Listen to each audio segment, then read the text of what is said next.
السلام عليكم. ليه ده واحد من أفضل اللابات المناسبة للطلبة اللي داخلين هندسة أو حاسبات ومعلومات؟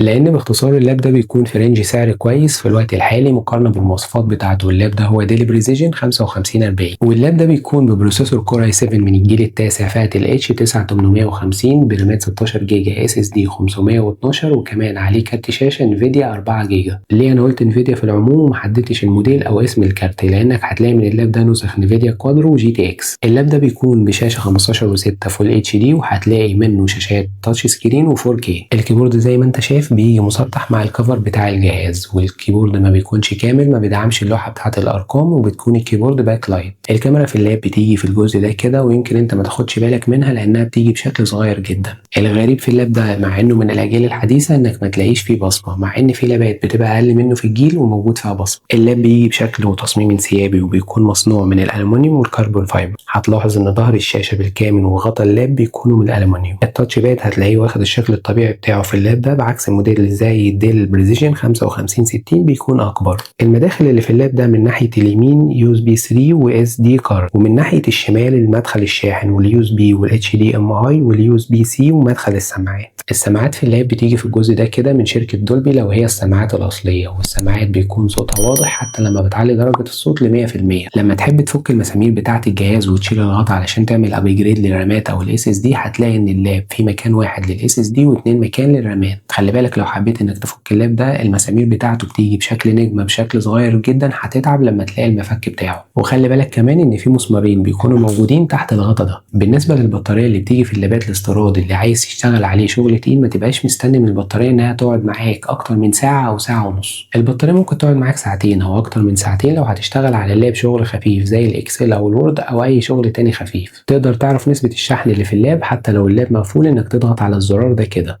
تقدر تعرف حالة البطارية في أغلب اللابات الدل بعد ما بتضغط على زرار الباور، بتضغط على F2 بيدخلك على البايس وبتختار باتري انفورميشن. لو لقيت البطارية جايبه لك اكسلنت أو جود يبقى كده البطارية كويسة، لكن لو جابت حاجة غير كده كده البطارية محتاجة تتغير. خد بالك برضو ان الحكم على البطارية في اللابات الاستيراد او المستعملة بيكون مربوط بالتجربة بتاعتك انت، ما بيكونش مربوط بالحالة اللي بتظهر لك بتاعة البطارية. ايه اللي بيخلينا نقول على اللاب ده ان هو مميز واللاب ده بيكون بسعر كام؟